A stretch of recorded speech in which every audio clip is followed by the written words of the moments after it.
let's not hesitate. Science class arrived. Dr. Farnsworth was currently checking one of the cabinets and wondering out loud why his kitchen sink storage was filled with Bunsen burners. See, this is what this story is missing. It's so flat. Like, when shit happens, it's this farcical bullshit. Like this. Some cute character moments. Come on! Sat next to Olivia as usual, trying to turn my attention away from Fang's empty seat. Yeah, Fang would probably not want to show up anymore, huh? There was something that bothered me about it. The thought of Fang not showing up. I had no idea. Oh, wait. Whoops, I forgot to turn on the...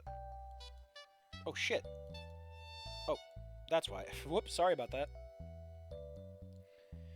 There's something worrying about the thought of Fang not showing up. I had no idea why at first, but the more I thought about it, the more I wish I didn't. It reminded me of that time I found her missing in action back in my apartment back when... No, I was being irrational and I knew it. Doing my best not to quell the uneasiness beneath my scales, I focused on the class as the fossilized teacher managed to rise. Farnsworth was never that out of it, was he? Managed to rise after stooping down for so long, turning away from his cabinets. Good news, everyone. Today we'll be having a lab on plasma. Please don't kill your fellow students. Now find a partner and get prepared. Funny how it always seemed like the teacher repeated the same thing whenever class officially started. But the experiment sounded promising, even if whatever experiment Olivia were doing were going to pull off was probably something I was going to rip entirely from online, with the baryonics providing valuable assistance. I peered one last time at Fang's seat, before realizing that Sage was still at the table, now seated alone. She seemed to look around anxiously. The odd one out and left without a partner. Oh man, I didn't know how bad that felt as I looked to Olivia, only to see her already nodding ahead to the low microraptor. Sage. Partner with us? I'm not so sure. I think Dr. Farnsworth just wants you to have a partner. If it's an uneven amount, you gotta work where you got. We take a look at Dr. Farnsworth inspecting a bottle of nitric acid moments. Strange place to put my apple vinegar. To heck with it. He then began undoing the pressurized cap as I looked back. Yeah, he'll be absolutely furious. Olivia tapping roughly on the shoulder with the tail as I chuckled. Sage blinking at our interaction. No, he's not. No, he's not going to mind. Come on over. I mean, they kept the B-team energy, I guess. I greeted. The microraptor face lighting up as she dropped from his stool. I got a proper look at Sage. It's surreal to think that I thought of myself as small back in the day, when the walking anti-bump measure before me existed. Jesus Christ, Anon! How are you the chill vibes when you're this much of an asshole? It's like, oh, I'm a good person now, except when I don't want to be. I almost had to look straight down and even notice her presence as she pulled out a stool from the other side of the desk. She was grabbing both of her arms before climbing up. Not that. Come on! Hey, Anon, am I getting your name right? Sage asked, to which I nodded affirmatively. I've known you, the crazy dodgeball game. Remember, dodge! Ball. I can't believe this man wants to play a game of dodgeball. That's worse than playing a game of blodgeball. I don't know what it means, but who cares? What a concept! Yeah, my room is really starting to smell funny.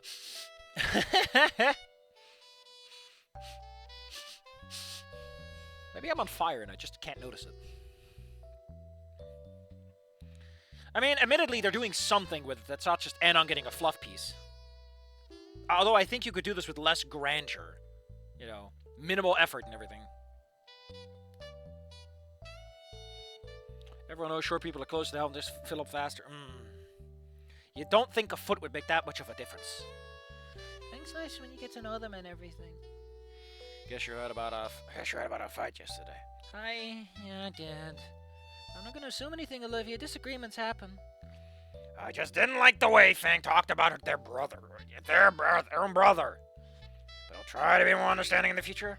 Oh, that's good to hear. I probably sound too hopeful, but maybe if Fang got to know you, then you got to know them. You got to know them? You got to know them? I bet the two of you could be friends. I could easily notice a look of doubt in Olivia's face, nodding despite that as Sage tilted his head.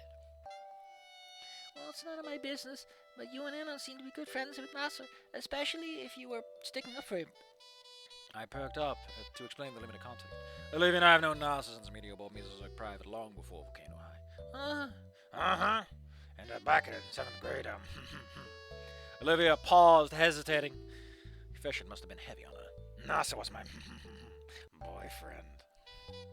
Sage's eyes widened like saucers, mouth falling open. Oh. You know, the two tiny claws over her muzzle, trying to hide a smile while keeping her voice to a low whisper. Don't worry, I'm not telling anyone, but that's so romantic. I know. No wonder Nasa never had a girlfriend despite being the popular Okay, so we have confirmed that this Naomi hasn't happened. Naomi hasn't happened at all. Even though in the bonus chapters it's implied to have been around for a while. You know, it's not been yesterday's event.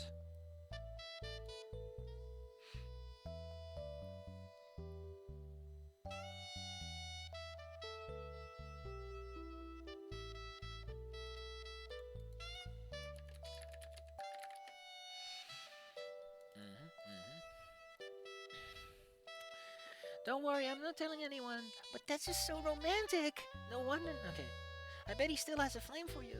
Aw, an old flame. Olivia rolled her eyes, but I could spot a bare trace of a speckled blush. No, besides, Nasser, never mind. I raised an eye and threw it to the ceiling at the odd reaction as Dr. Fernsworth finally spoke up. Having fortunately placed the nitric acid away as he called our attention. Now then, class, I would like you all to take a gander at this. He unveiled a giant object that I swore wasn't there a few minutes ago. A person-sized glass dome connected from the ceiling, with one of those novelty plasma balls hanging from the top of it. Plasma is capable of a great deal of fantastic things. One of them is my latest invention, that I've named the Think Dome. There was a pause, and then Sage spoke up. First to ask, what does it do, Professor? What it do? Well, you see, he murmured and walked into the machine. He pondered to himself in the purple light. I guess that answers that. It thinks for you, but it's not very smart. So it comes to like 90-50% conclusions.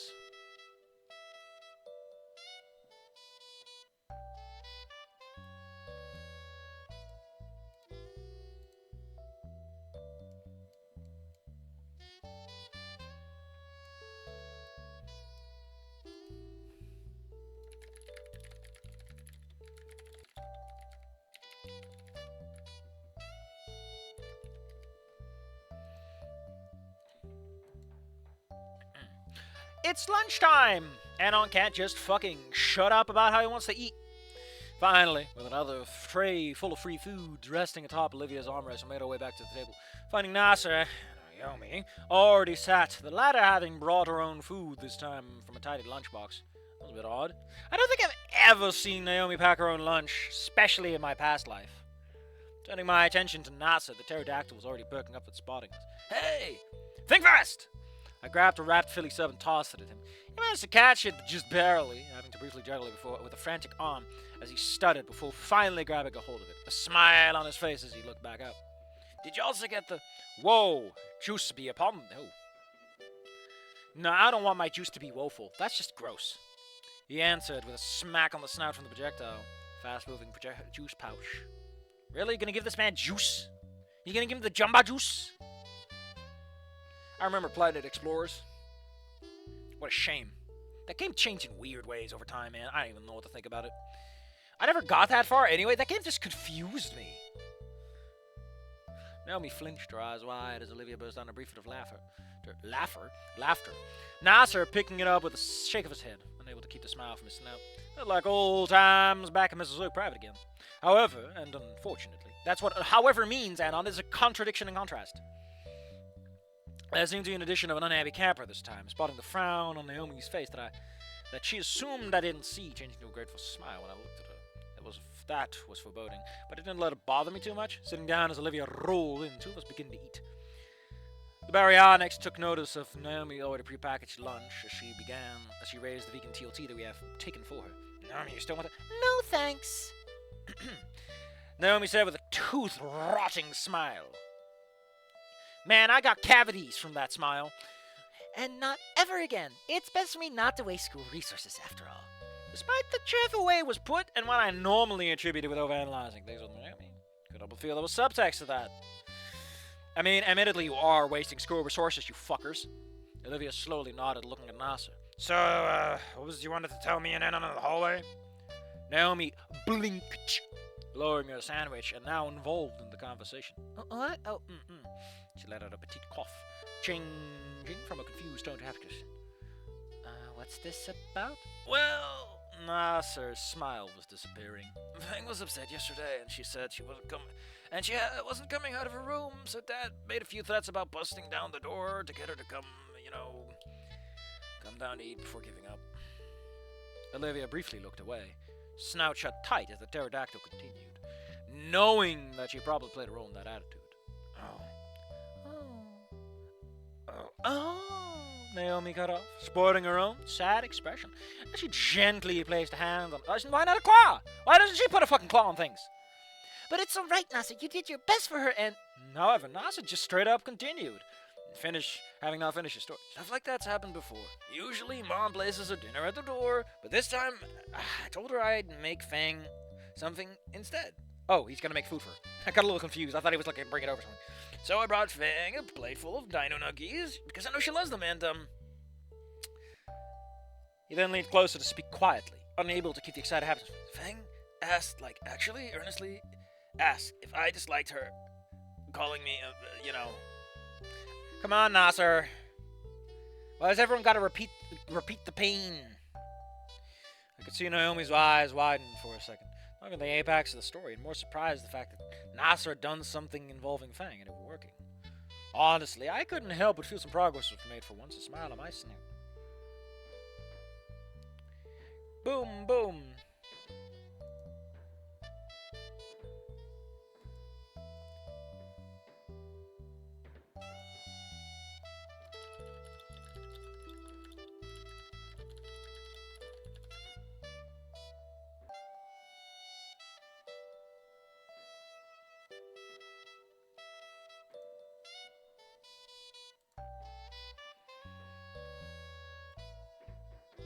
Sorry, there's a lot of explosions happening here right now.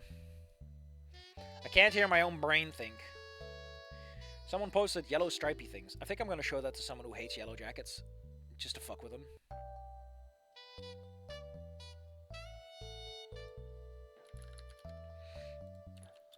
I know exactly who to bully, because I'm a master of the arts.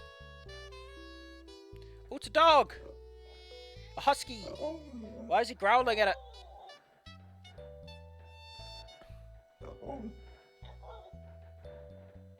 Oh, he's confused by the toy! Oh man, that's so cute. Oh, that's so cute. I love seeing little dogs being a little silly. Yeah, I kind of figured we were at that point.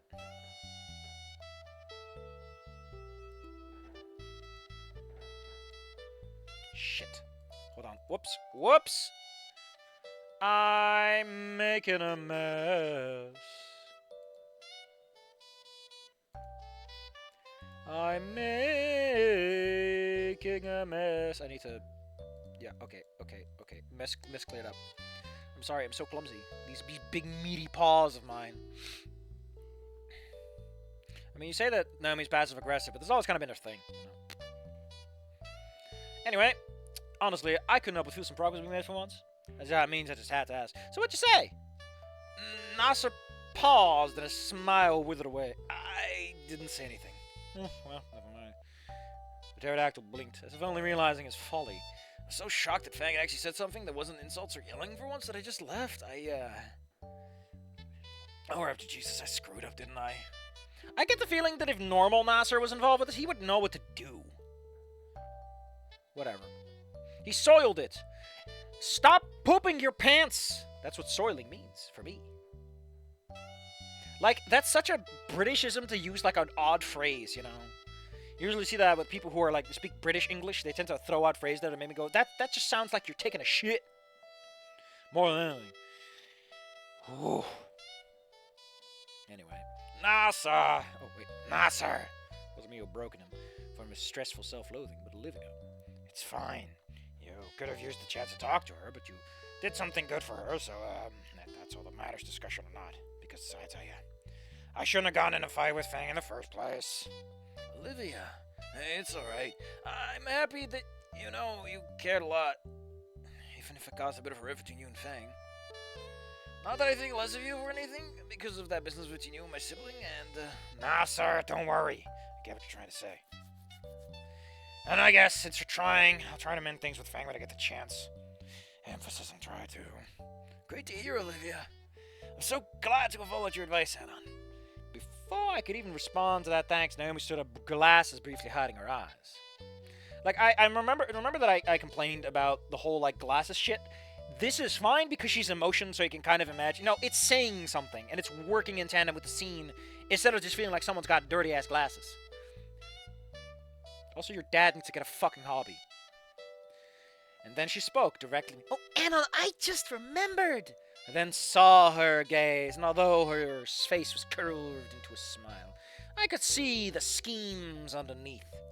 I have some paperwork that needs your signature. I instantly knew she was crock full of shit, and I also knew what she really meant. We have to talk. Sure, I agreed, standing up as I peered at Olivia Nasser. She blinked, and he tilted his head.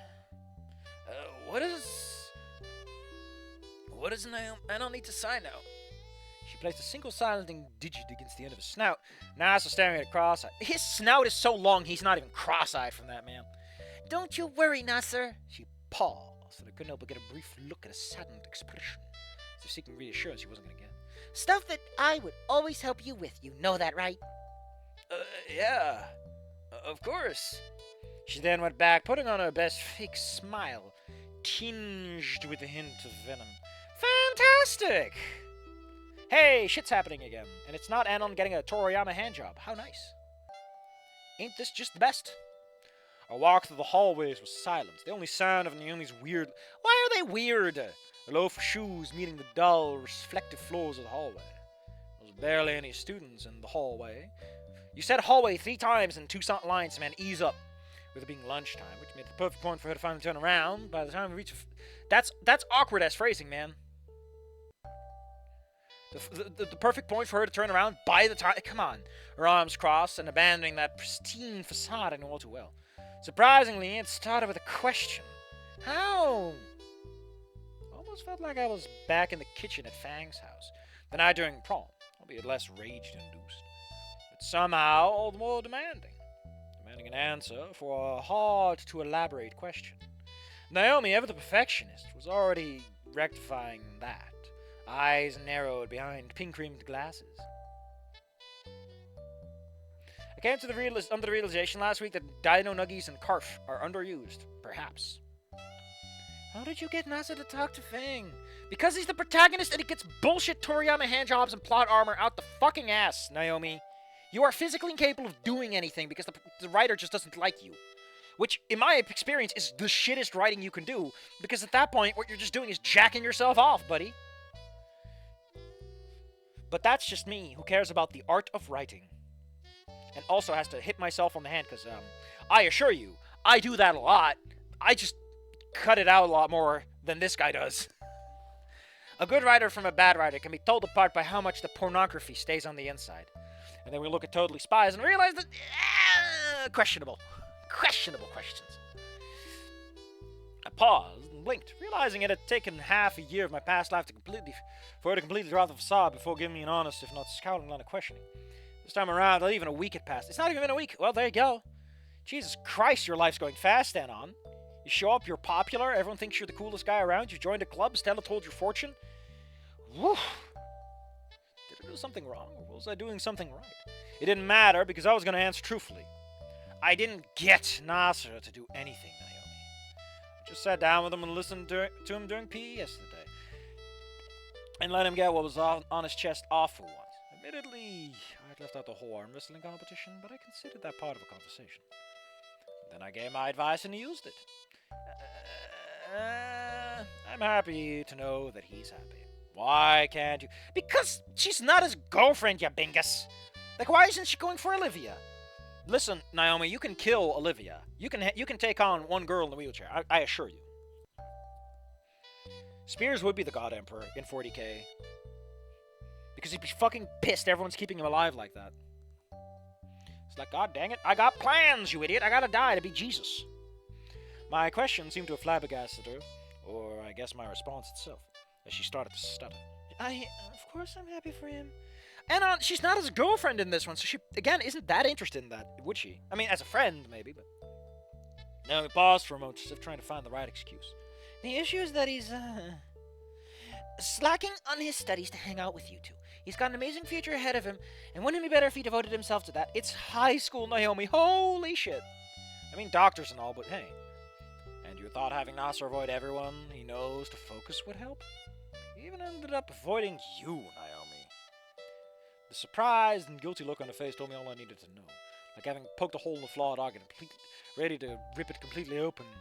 So I kind of like the idea of, like, Anon is mature enough to see through teenage bullshit, which would be cute, but on the other hand, he is just kind of winning. I know what you're planning. I wasn't sure what look Naomi was giving me first, but I reasoned that it must have been a mixture of a lot. Surprise, shock, anger, disbelief, and altogether a hint of guilt. While fading away with a stoic expression. Naomi is good at making the face, but bad at keeping it. Like, she just cracks under every fucking sentence. I don't know what you're talking about. I get that you like NASA, but you can't just treat him like some objective or end goal. He's on dinosaurs with his own wants and desires. To try and manipulate the world around him to see fit, it's not something a partner should do. Anon, he wants to fuck your sister, not Naomi. What are you talking about? Like, again, the character of Naomi is fundamentally altered by this in a way that hasn't really properly been addressed so far. Should? You really think you know better than I do? Well, I may not be a woman, but the funny thing is Anon is the Gordon Freeman of the Snootverse, the right man in the wrong place. Yeah, I don't know if he's the right man, though. Like, 75% of the time, he fucks up big time. For what it's worth, it did seem like Naomi's relationship had worked out with Nasser in my past life. Or from what I had seen, at least. Yeah, I never got to see the part where they split up. Which is good, that we remind ourselves that this is not ending for Anon.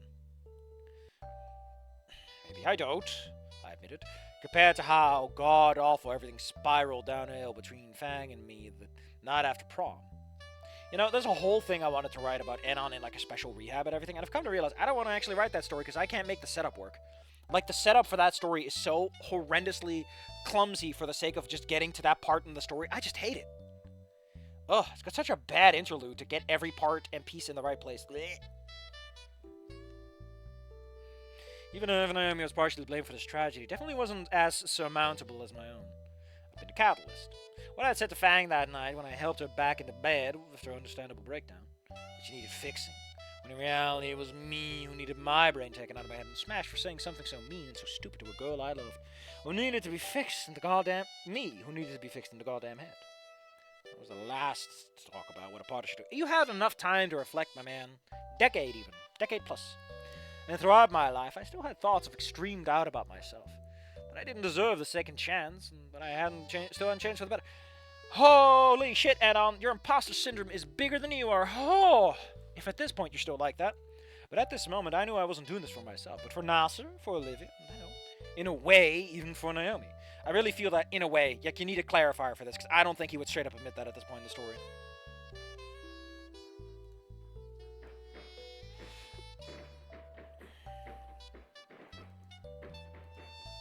I can't believe this guy I'm trying to bully refuses to answer.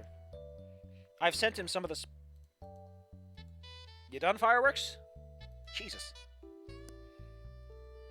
Yeah, we're getting close to midnight. But I know one thing. I offered my inside with a look of determination. Like, the problem I have is every expression is just stoically described. It is given no emotional weight or value. It simply is, which is kind of lame for it.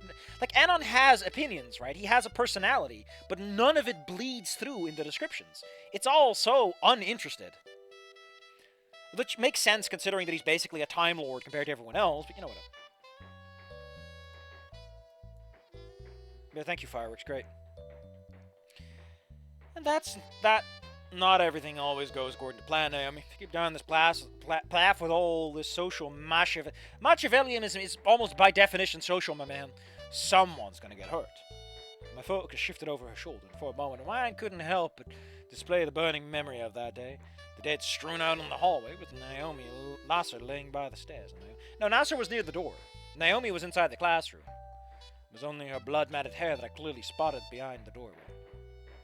And it's not going to be who you think it'll be.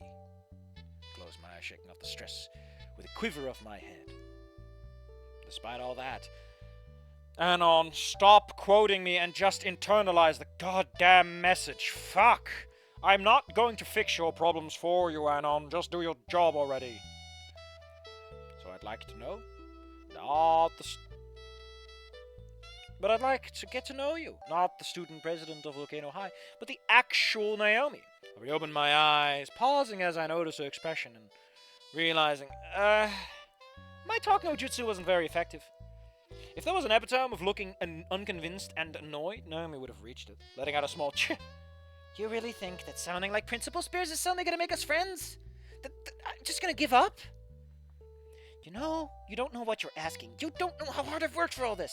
You're not even his fucking girlfriend yet. How lame are you? CBT brings clarity, and Anon needs clarity.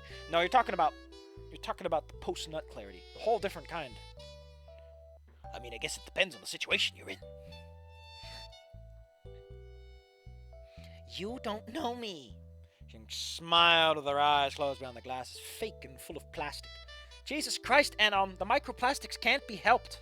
I believe we're done here. Yeah, I guess we are. But this isn't over. Anon, that sounds fucking retarded. Well, at least we agreed on that, for now. She then walked off, moving to the end of the hallway. After a few moments, I slowly followed, pondering what I was going to do about Naomi after we arrived at the cafeteria, only to hear loud laughter coming from our table. Naomi had paused, staring forward as I arrived beside her. Nasser had moved a chair to sit beside Olivia, the latter furiously doodling as the former laughed out loud. LOL. Nasser leaning a fist against the table. Why a fist? I could see a small smirk on Olivia's muzzle. Oh, you're using the word muzzle now? Huh? Spotting a hint of a familiar doodle, the one she'd been working on during PE, with Nasser and I approaching each other. At least they were having fun. Smiled on my snout as I walked forward before pausing, realizing that Naomi hadn't even moved. I turned around to see her standing there, breeding standing. No, if we count in the cut CG, Naomi was in the classroom on the ground floor, and Nasser was on the top floor in the stairwell. No. As far as the CGs are concerned, buddy, hold on, let me pull this one out. Because I looked at this shit a lot, because I have written E1 endings and alterations, and I needed to know this stuff.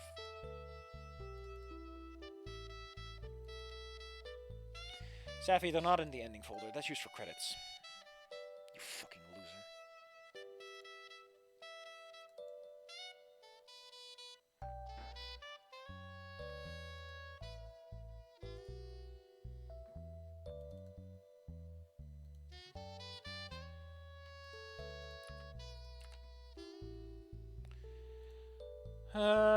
No.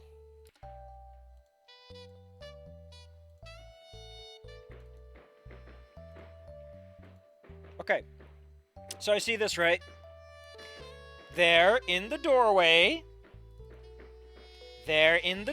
on the left is Naomi. Over on the right is Nasser.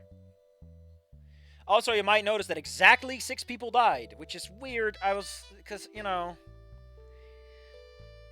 I always was under the impression that it was 5 people. It kind of makes more sense if it's 5 people, because then the bullet that, the bullet that she uses against Anon is the last bullet in the chamber, because she only came with 1 full reload. That's always how I kind of went with it.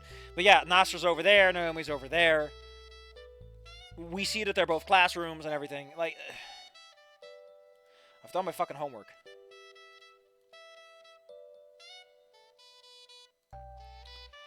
Unfortunately, I'm going to have to pull up the... So apparently Mega is in New Zealand. I always thought that was kind of like a joke, but no, apparently the guy who made it is New Zealandish. Maybe I'm fucked up. Why am I here? Mega, what the hell was I doing over there? I think I want to look for the official stuff, the art book. The cut 1 ending CGs. There was like the whole... Yeah, there was the extra... Where a sort of Judy-esque character can be seen. Anon going down the stairs. I don't know where this would be or why. I guess he's like reeling back. And we have Nasser, and he's like bleh, and then Nasser falls down. He's obviously next to lockers. And then Anon makes his way up the rest of the stairwell. So the way that it occurs is that on the second floor, the way that it happens, yeah. But even in that one, Nasser and everything happens on the second floor. That's where the shootout happens. Nasser goes to Anon goes to the second floor, and then he goes to the rooftop.